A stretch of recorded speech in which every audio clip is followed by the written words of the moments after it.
Bradesco. Entre nós, você vem primeiro.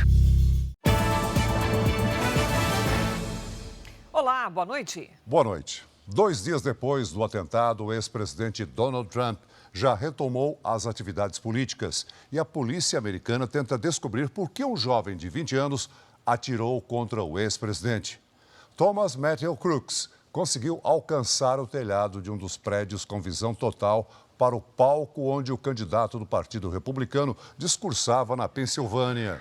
O jovem, descrito pelos amigos como tímido, solitário e bom aluno, pegou um fuzil AR-15 semiautomático do pai dele e abriu fogo durante o evento com 50 mil pessoas.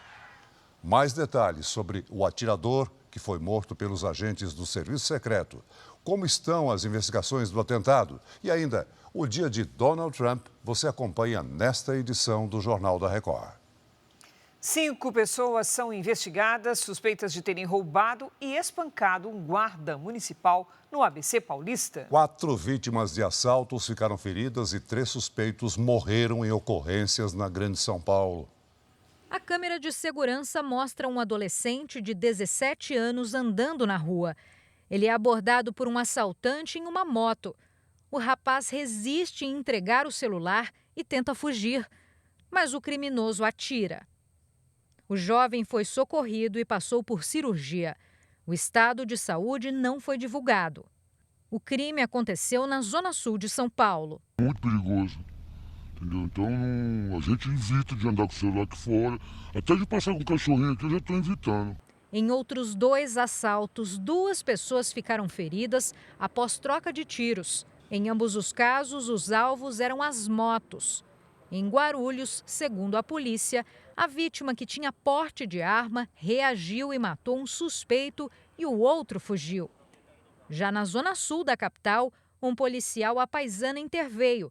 Mesmo assim, os ladrões fugiram com a moto.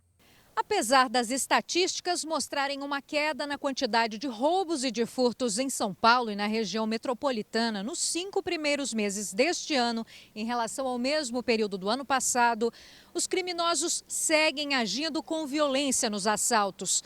Nem mesmo os agentes de segurança são poupados. Em Santo André, 4 assaltantes em 2 motos abordaram um guarda civil que saía para trabalhar. Ele reagiu e foi violentamente agredido durante mais de 1 minuto. Os ladrões conseguiram fugir com o celular e outros pertences. O GCM se recupera em casa. À medida do possível ele está bem, como está a informação ainda, ele não está apto para andar armado. 5 suspeitos foram encaminhados à delegacia. Junto com eles, a Guarda Municipal apreendeu celulares, uma arma e 2 motos roubadas. Em outras 2 ocorrências, mais uma vez, os ladrões queriam roubar as motocicletas. Em Barueri, um guarda municipal reagiu e baleou 2 suspeitos que não resistiram. Um terceiro suspeito fugiu. Em Carapicuíba, os assaltantes mataram o sargento Jean Gaspar de Ângelo, de 49 anos. Ele pilotava uma moto a caminho do trabalho quando foi atacado. A dupla fugiu com a arma do PM. Segundo a Secretaria da Segurança Pública, todos os casos estão em investigação. Para este especialista, as motos podem servir de diversas maneiras para os criminosos. O criminoso vai utilizar essa moto para outro roubo, eventualmente para tentar clonar ali, trocando a placa, alguma coisa, um documento falso e vender aquela moto, ou ainda desmanchar a moto e vendê-la em pedaços. Veja agora outros destaques do dia. Após atentado, Donald Trump é oficializado candidato do Partido Republicano para disputar a presidência dos Estados Unidos. E escolhe senador pelo estado de Ohio para ser vice na chapa. Nossos repórteres mostram as falhas de segurança no comício na Pensilvânia. Aqui no Brasil, o ministro Alexandre de Moraes retira sigilo do áudio da reunião entre Bolsonaro e ex-diretor da ABIN. Justiça decreta a prisão de influenciador suspeito de atropelar e matar noivo depois do casamento.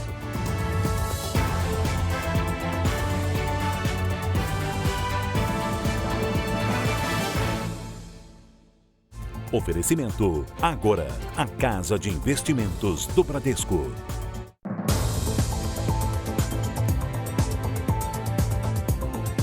A Justiça do Rio de Janeiro decretou a prisão temporária do influenciador que fugiu depois de atropelar e matar um fisioterapeuta.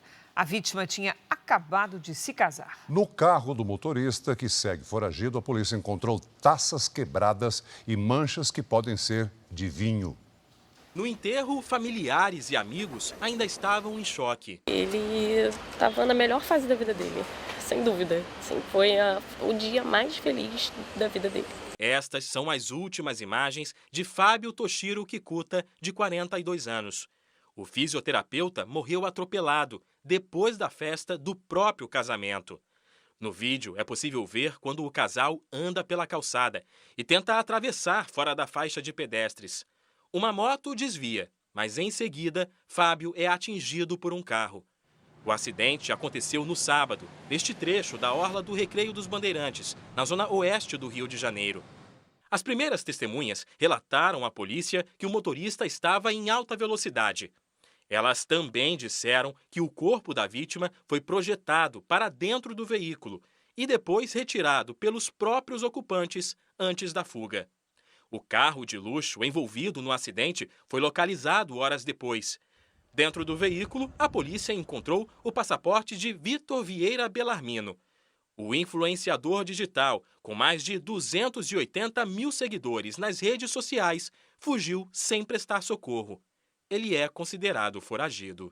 No veículo, os peritos também encontraram indícios de consumo de vinho.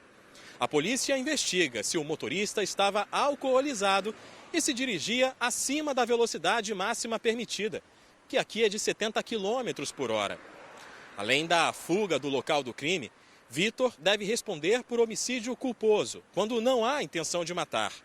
Mas os investigadores não descartam a possibilidade de homicídio doloso. Há fortes indícios de que houve sim consumo de bebida dentro do veículo, pois havia algumas manchas que parecem ser de vinho e taças também quebradas dentro do veículo. Se houve alguma circunstância desse tipo, nós poderemos realmente averiguar que ele assumiu o risco de produzir o resultado, que foi a morte da vítima nesse caso. 5 mulheres que estavam com Vitor no carro também prestaram depoimento. Uma delas admitiu que todas beberam vinho em uma festa, mas disse que não viu o motorista tomar nada. Outra mulher contou que o condutor foi surpreendido pelo casal que atravessava a rua. Não conseguiu frear a tempo e, em choque, preferiu não parar o carro. O Jornal da Record tentou contato com a defesa de Vitor, que não se manifestou. Depois de 4 anos de implementação do novo Marco Legal do Saneamento, o Brasil não apresentou uma evolução significativa nos indicadores. De acordo com o levantamento do Instituto Trata Brasil, no atual ritmo, o país deve levar 46 anos para ter saneamento básico em todas as cidades. O cenário é precário. 32 milhões de brasileiros vivem sem acesso à água potável e mais de 90 milhões não têm coleta de esgoto. O estudo mostra que 579 municípios estão com contratos irregulares em relação à prestação de serviços de saneamento básico. A maioria nas regiões Norte e Nordeste. Nessas cidades, menos de 69% dos moradores têm acesso à água potável e pouco mais de 26% à coleta e tratamento de esgoto. A maior preocupação está relacionada realmente com o futuro das crianças. Isso compromete o desenvolvimento dessa criança, né? E ela nunca vai conseguir atingir o seu pleno desenvolvimento na vida adulta se durante esse período de 0 a 7 anos ela for comprometida pela falta de saneamento básico. O resultado do estudo do Trata Brasil, divulgado no aniversário de 4 anos do Marco Legal do Saneamento, revelou que investimentos estão muito abaixo do esperado. Nos municípios críticos, o valor médio por ano é de R$ 27,00 por habitante. A média nacional é R$ 111,00. O ideal seria mais do que o dobro para cumprir com a meta da universalização do saneamento. Se o ritmo de investimentos continuar do jeito que está, o acesso à água, coleta e tratamento de esgoto para toda a população brasileira só deve acontecer em 2070, ou seja, 37 anos depois do limite definido no Marco Legal do Saneamento para 2033. Você precisa obras estruturais, sistemas de tratamento de água, grandes adutoras, etc. Isso também vale para o esgoto. É preciso afastar o esgoto dos domicílios, das famílias, das crianças, e é preciso tratar esse esgoto para devolver para a natureza algo que não destrua a natureza. Estima-se que, para cumprir o prazo da universalização da água e esgoto, os investimentos em saneamento deveriam saltar de 22 para 46 bilhões de reais por ano. Um lado do novo marco está trabalhando, está funcionando. Agora, é preciso realmente acelerar o nível de investimento.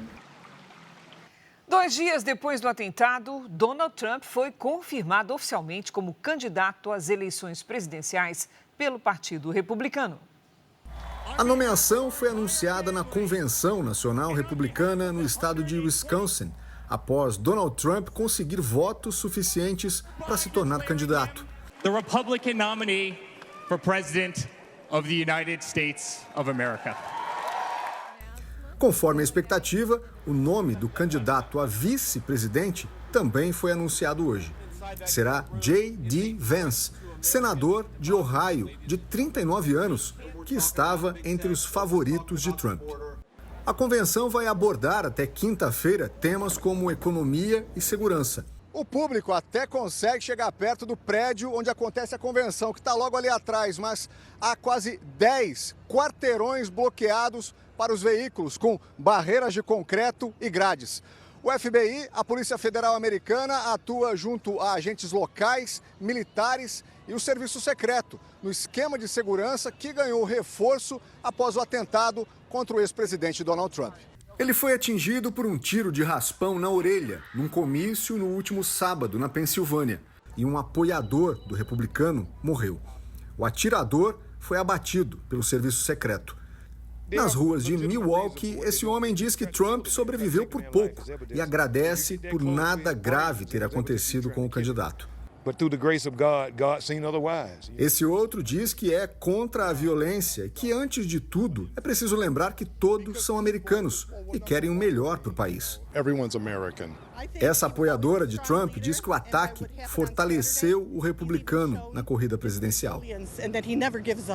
A previsão é de que Trump faça um discurso na quinta-feira, último dia da Convenção Nacional Republicana. Manifestações de opositores que já estavam programadas aconteceram de forma pacífica, perto do local da convenção.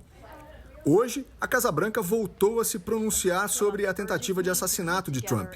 A porta-voz afirmou que o mais importante agora é se unir contra esse tipo de violência política. E hoje, Donald Trump teve uma decisão favorável no caso em que ele era acusado de reter documentos confidenciais da Casa Branca depois do mandato.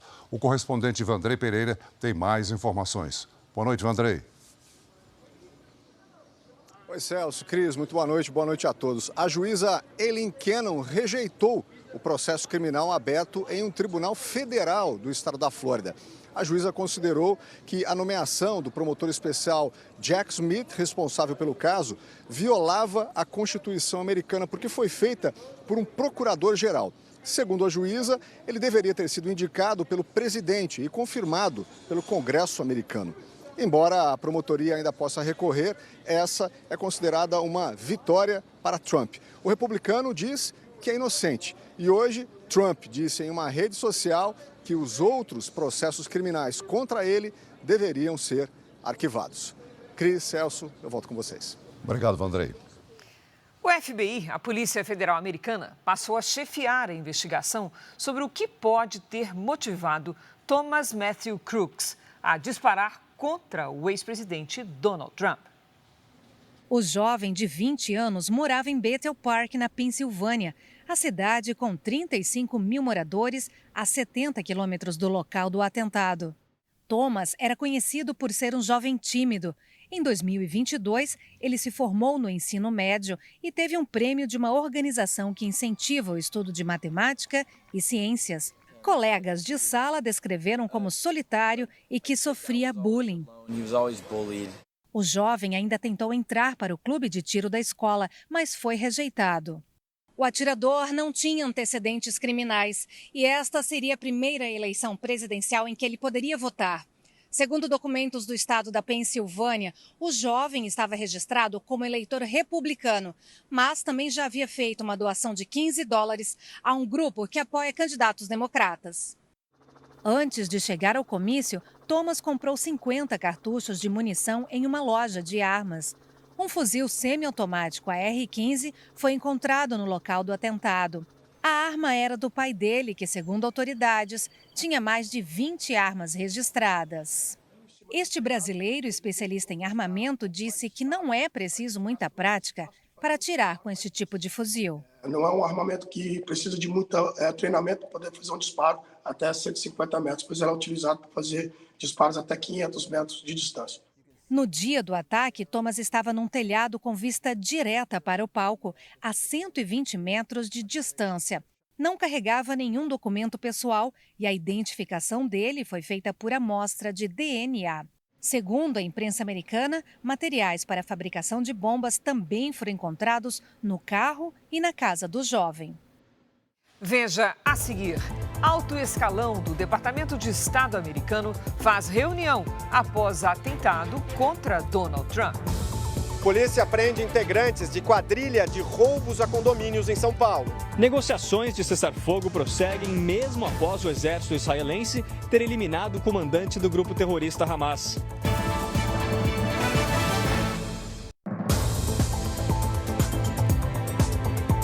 O escalão do Departamento de Estado americano realizou hoje uma reunião para discutir a questão do atentado contra Donald Trump. Dos Estados Unidos, vamos conversar novamente com o nosso correspondente Vandrei Pereira. Olá, Vandrei. Cris, Celso, pois é, a mensagem do secretário de Estado americano é de condenação ao ataque. De acordo com o porta-voz do departamento, o secretário de Estado Antony Blinken afirmou que não há lugar para a violência na democracia americana e pediu que o público e governos estrangeiros deixem de especular e fazer comentários irresponsáveis. Ele se referiu à Rússia, que acusou o governo de Joe Biden de criar um ambiente propício para o atentado contra o ex-presidente Donald Trump. Eu volto daqui a pouco com mais repercussões desse caso. Cris, Celso. Obrigado, Vandrei. O delegado Rivaldo Barbosa, apontado pela Polícia Federal como um dos organizadores do atentado contra Marielle Franco e o motorista dela, Anderson Gomes, afirmou que não conhece os irmãos Chiquinho e Domingos Brazão, suspeitos de serem os mandantes do crime. Rivaldo Barbosa está preso desde março, suspeito de planejar o assassinato da vereadora Marielle Franco e do motorista dela. Em depoimento por videoconferência ao Conselho de Ética da Câmara, o ex-chefe da Polícia Civil do Rio de Janeiro negou ter qualquer relação com os irmãos Brazão. Ele foi ouvido como testemunha de defesa de Chiquinho Brazão no processo que pode cassar o mandato do deputado, que também está preso. O lucro do FGTS do ano passado deve ter a distribuição definida amanhã em reunião do Conselho Curador do Fundo. Vamos conversar com a Patrícia Lades. Oi, Pati, boa noite. Esse pagamento já faz parte da correção do FGTS? Faz sim, Cris. Boa noite para você. Oi, Celso, e boa noite para você de casa. A participação nos lucros estava prevista desde 2017, mas não era obrigatória. Por decisão do Supremo, passou a ser. A expectativa é de que o valor supere os 14 bilhões de reais. A divisão do valor entre os trabalhadores também deve ser definida na reunião desta terça-feira. Paty, a pergunta que não quer calar: quem é que tem direito a receber a distribuição dos lucros? Essa é a mais importante, né, Cris? Olha, como a distribuição é referente ao ano passado, todos os trabalhadores com saldo no FGTS em 31 de dezembro de 2023 têm direito à participação. O pagamento será acreditado até 31 de agosto. Agora, é muito importante que o trabalhador esteja atento às regras para não cair em golpes. Já há quadrilhas divulgando links falsos para as pessoas sacarem esse dinheiro, mas essa informação não é verdadeira. Esse pagamento não é feito em conta corrente e nem pode ser sacado. O depósito será creditado na conta do FGTS e passa a fazer parte do saldo. Por isso, o trabalhador só pode sacar de acordo com as regras do Fundo de Garantia, em caso de demissão sem justa causa, aposentadoria, compra da casa própria ou doença grave. A consulta do saldo do Fundo de Garantia deve ser feita apenas nos canais oficiais, nos sites caixa.gov.br, fgts.gov.br e também pelo aplicativo FGTS. Cris, Celso. Obrigada, Fati. Ainda hoje, FBI assume a investigação sobre o atentado contra Donald Trump e tenta descobrir a motivação do crime. Polícia faz mega operação contra a milícia em 10 comunidades do Rio de Janeiro. Judocas brasileiros se preparam para manter uma tradição olímpica. Desde 1984, eles trazem medalhas para o Brasil. 2 suspeitos de roubar um apartamento e fazer uma família refém foram presos em São Paulo. No momento em que os criminosos invadiram o imóvel na semana passada, uma mulher amamentava a filha. Pelo interfone, o rapaz diz ao porteiro que é morador do prédio, na zona oeste de São Paulo. Identifica-se com o nome de um morador verdadeiro e informa o número do apartamento. O portão é aberto e ele entra. Segundo a polícia, trata-se de Luiz Felipe Bastos Sogré, de 18 anos. 1 hora depois, outro jovem chega e diz ao porteiro que fará uma visita ao mesmo apartamento. Pelo interfone, Luiz Felipe, que já havia arrombado a porta do imóvel, libera a entrada. Este segundo homem foi identificado como Lucas Luiz Salvador, de 20 anos. Os criminosos interfonam então para todos os apartamentos para checar quais estão vazios. De acordo com a investigação, a dupla faz parte de uma quadrilha que pratica esse tipo de crime há mais de 2 anos. Geralmente eles não chamam atenção, procuram furtar imóveis em que as vítimas não estão. Só que desta vez entraram em um apartamento onde havia uma mulher e um recém-nascido. E ela só não havia atendido ao interfone quando eles ligaram porque amamentava a criança. Estas imagens mostram o marido da mulher chegando com compras em seguida. A família ficou presa em um quarto enquanto os ladrões pegavam os produtos de valor. O crime foi na semana passada. Hoje, a dupla foi presa. Eles eram investigados por suspeita de invadirem outros 3 endereços. Elas davam cobertura do lado de fora dos condomínios e dirigiam o carro na hora da fuga. Os criminosos agiam sempre na falha da segurança dos condomínios. Um conselho que eu sempre dou: o controlador de acesso não ter esse poder de liberar a pessoa só porque falou que é morador, utilizar meios de segurança que hoje são acessíveis, como biometria e reconhecimento facial, que dificulta eles acessarem de uma maneira clandestina no apartamento. Forças de segurança do Rio de Janeiro ocuparam 10 comunidades na zona oeste da capital. Concessionárias que oferecem serviços básicos estavam impedidas de trabalhar por causa da disputa entre milicianos e traficantes. Retroescavadeiras destroem as barricadas que impedem a entrada de policiais na Cidade de Deus. São mais de 2.000 agentes mobilizados em 10 comunidades da zona oeste do Rio. Helicópteros e blindados ajudam a Força-Tarefa de Segurança a tentar acabar com a disputa territorial entre traficantes de drogas e milicianos. Pelo menos 21 homens foram presos. Na linha amarela, os policiais encontraram um carro com 3 granadas no interior. A suspeita é que ele foi abandonado por criminosos em fuga. O governo do Rio anunciou que a Força-Tarefa vai atuar de modo permanente nessas comunidades para impedir a exploração de serviços pelo crime organizado. Com a presença da polícia, o governador do estado, Cláudio Castro, espera que as concessionárias que fornecem serviços básicos possam operar em segurança. Foi fundamental as concessionárias todas juntas, água, luz, gás, telefonia e também a prefeitura com seus diversos órgãos para que a gente possa dar uma resposta efetiva para a sociedade. Um dos focos da ocupação é combater a lavagem de dinheiro com os negócios do crime. Uma fábrica de gelo foi fechada e autuada por poluição ambiental e furto de água. O presidente Lula repudiou o atentado contra o candidato à presidência dos Estados Unidos, Donald Trump. Lula se pronunciou durante a recepção do presidente da Itália, Sérgio Mattarella. O presidente Lula recebeu o presidente italiano Sérgio Mattarella no Palácio do Planalto. Em entrevista no Itamaraty, Lula voltou a condenar o atentado contra Donald Trump. Ao invés de a gente ficar analisando se alguém ganha ou perde com isso, o que nós temos que ter certeza é que a democracia perde. Os valores do diálogo, os valores do argumento, os valores de sentar em forma de uma mesa da forma mais diplomática para encontrar soluções para os problemas, vai indo pelo ralo. Se tudo vai se encontrar na base da burdoada, na base da violência, na base do burro, na base da luta, na base do tiro, na base da faca, onde é que vai a democracia? E como eu sou defensor da democracia, eu acho que nós temos que condenar. A visita do presidente italiano acontece no ano em que são comemorados os 150 anos da imigração italiana no Brasil. O comércio entre os dois países chega a quase 10 bilhões de dólares por ano. Os dois presidentes trataram do acordo Mercosul-União Europeia. Segundo Lula, a resolução de contradições internas da própria União Europeia podem destravar as negociações. Um dos impasses para que o acordo seja fechado é a taxa de carbono que a União Europeia quer impor ao Mercosul.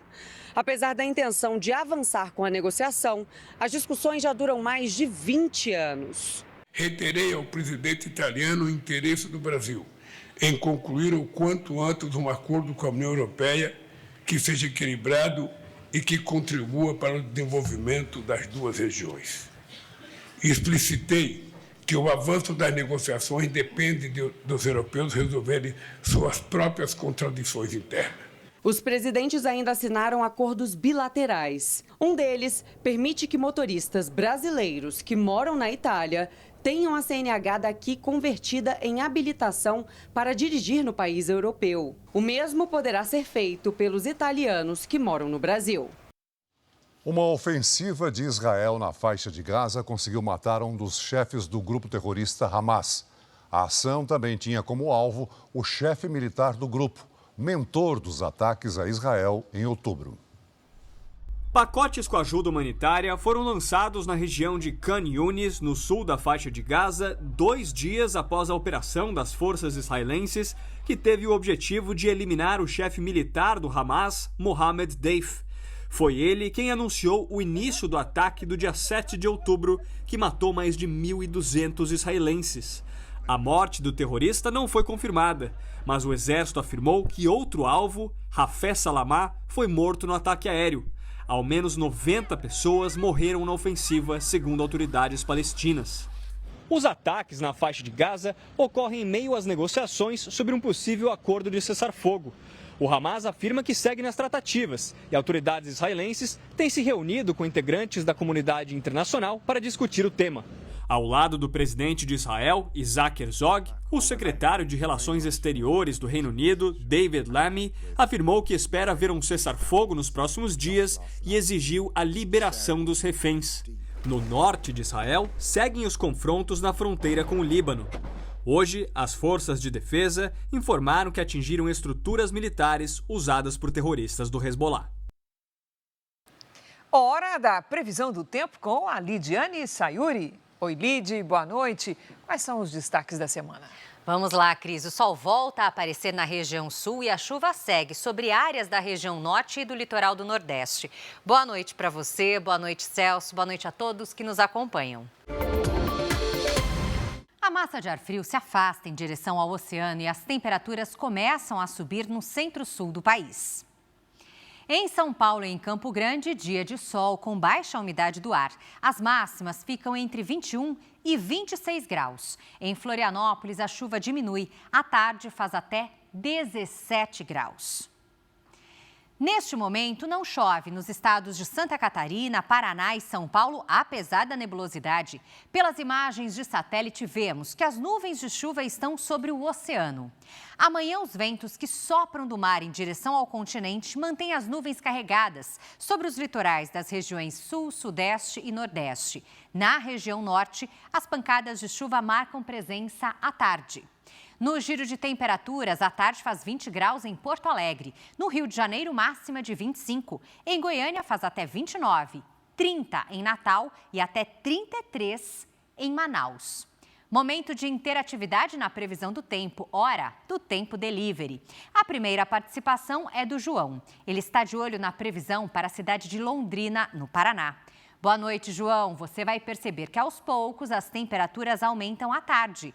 Na terça faz até 23 graus, na quarta 25 e na quinta máxima de 26. O Francisco quer saber como fica o tempo em Milagres, no Ceará. Bem-vindo, Francisco. A terça-feira será ensolarada e com máxima de 33 graus. Na quarta, volta a chover fraco no fim do dia, faz até 30. Na quinta, o sol volta e esquenta até os 31. Faça como eles e participe do nosso Tempo Delivery. Coloque o nome de uma cidade e a hashtag você no JR. Cris, Celso, eu volto com vocês. Obrigada, Lidy. Faltam 11 dias para a abertura dos Jogos Olímpicos de Paris e a seleção brasileira de judô já está de malas prontas. A modalidade é a que mais trouxe medalhas olímpicas para o país na história.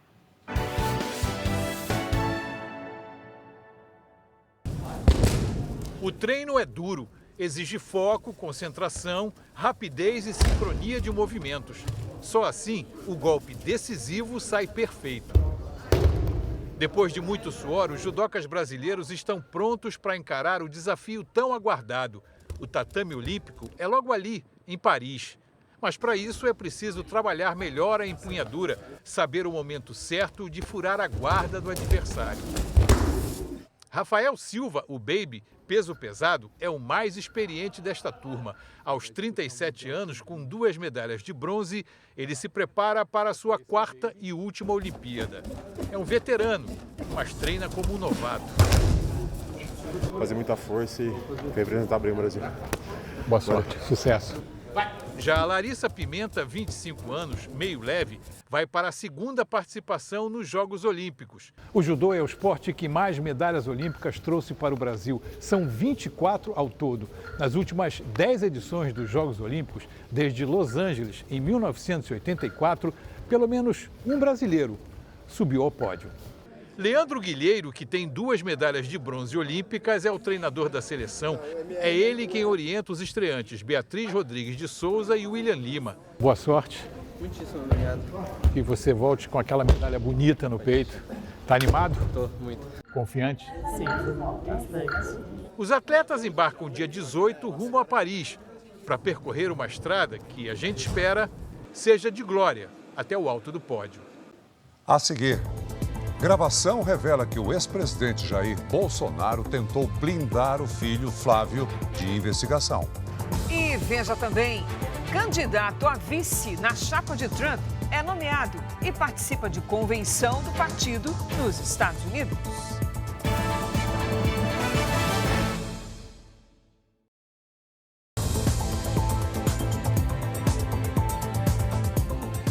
A construção de um condomínio em Fortaleza causou problemas estruturais graves nos imóveis vizinhos. A empresa responsável pelo edifício, a construtora Ara, já foi alvo de outros processos na justiça por problemas na entrega de apartamentos. Um condomínio de alto padrão a menos de 1 quilômetro da praia de Fortaleza, onde um apartamento chega a custar mais de R$1 milhão.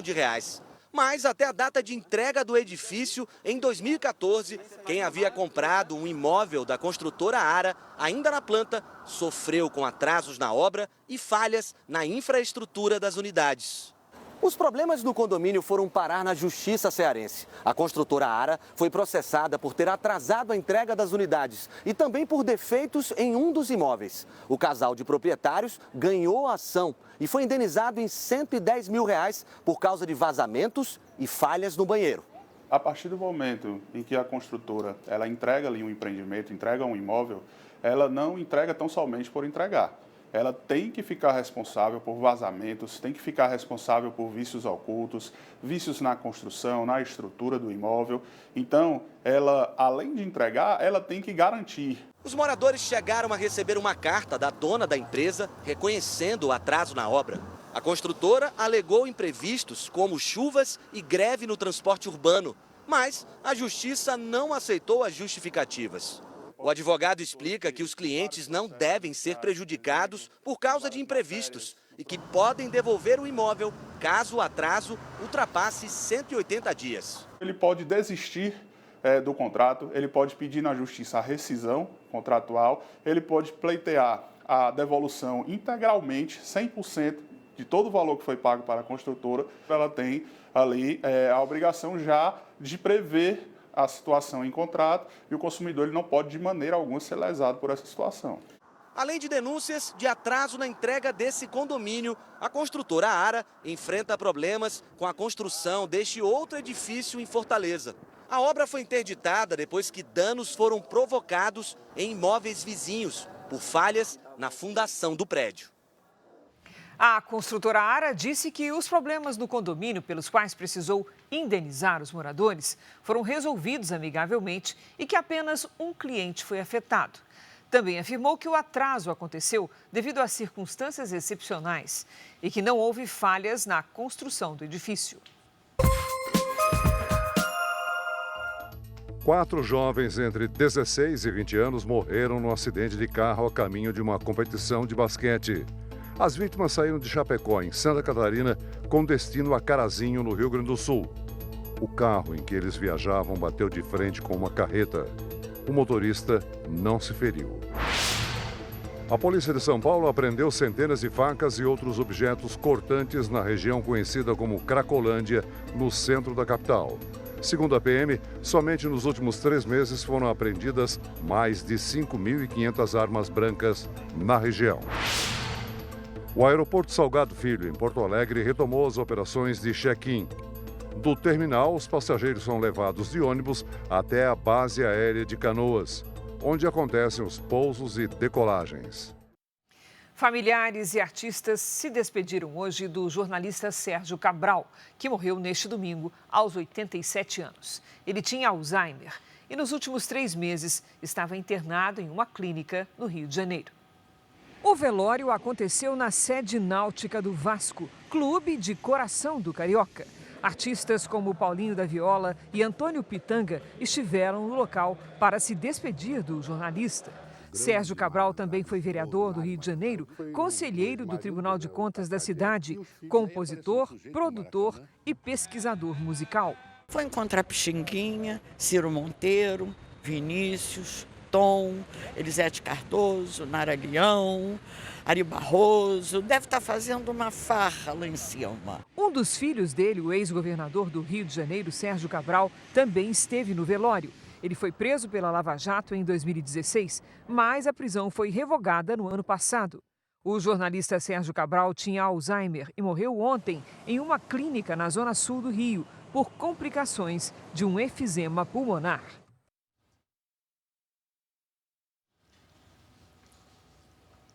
Uma gravação feita pelo ex-chefe da Agência Brasileira de Inteligência, Alexandre Ramagem, mostra que o ex-presidente Jair Bolsonaro discutiu como blindar o filho senador Flávio Bolsonaro da investigação sobre o suposto esquema de rachadinha.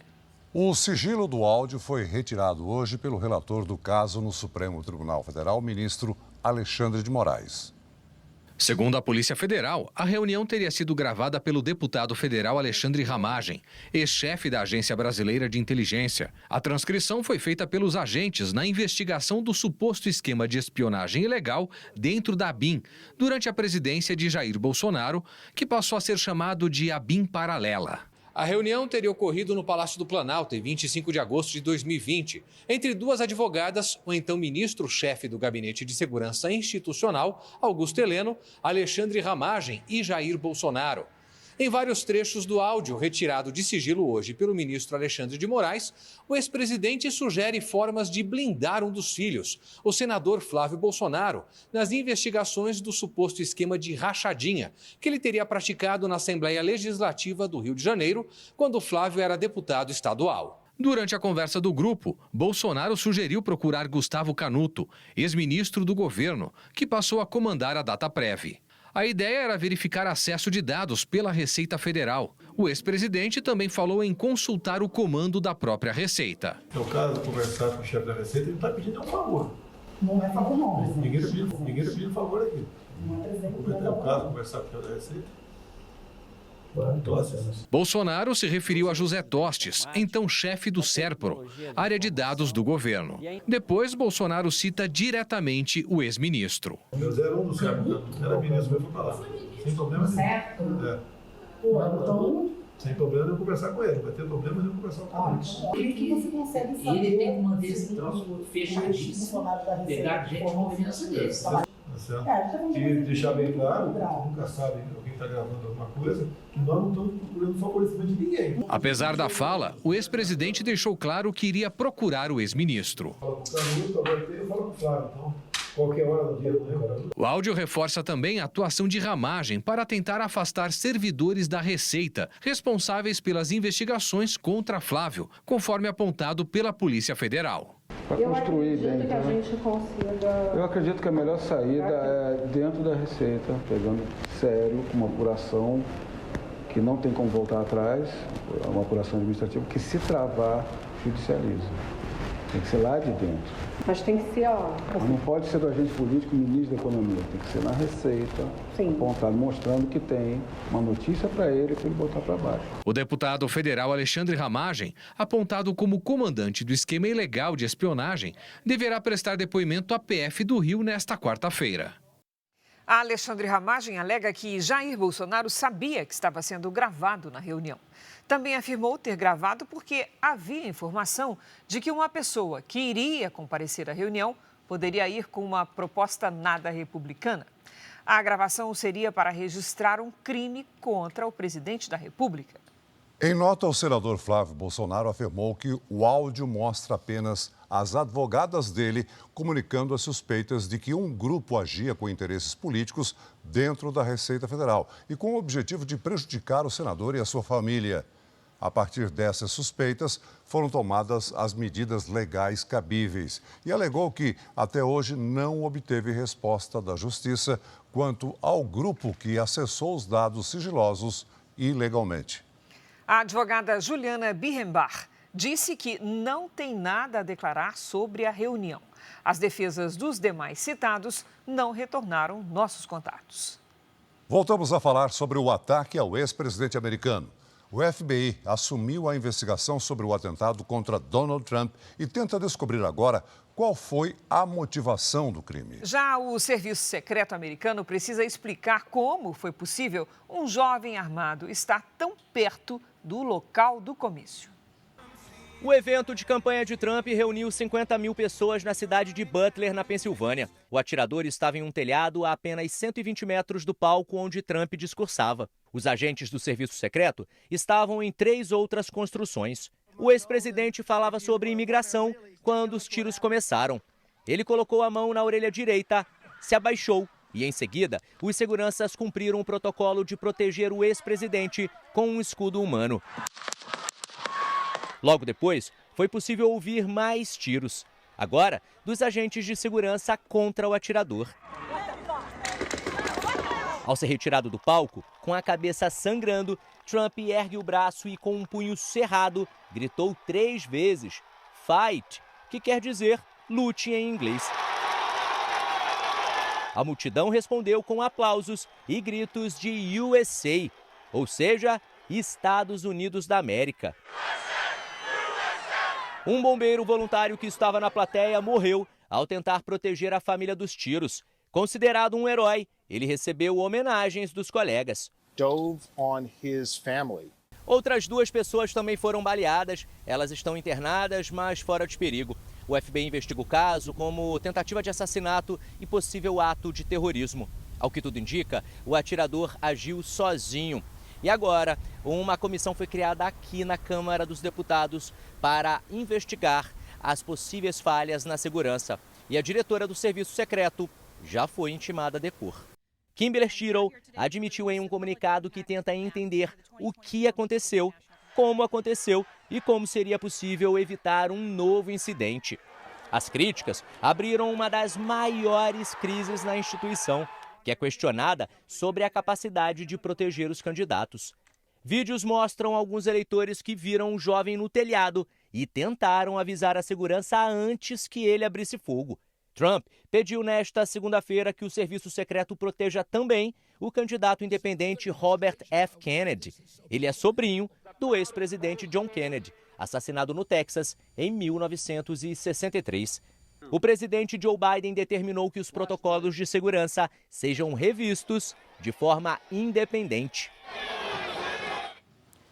Desde o dia do atentado, chefes de Estado e de governo de todo o mundo se manifestaram em solidariedade ao ex-presidente Donald Trump.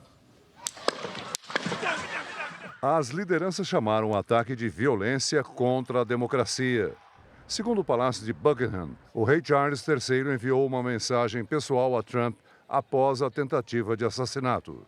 Numa entrevista coletiva, o presidente do México, Manuel López Obrador, condenou o ataque. A violência é irracional. E pelas redes sociais, o chanceler alemão Olaf Scholz desejou uma rápida recuperação a Donald Trump e disse que atos de violência ameaçam a democracia. O vice de Donald Trump, o senador J.D. Vance, compareceu à Convenção Nacional do Partido Republicano logo após a nomeação. Quem traz todos os detalhes e volta a conversar com a gente é o nosso correspondente Vandrei Pereira. Olá, Vandrei.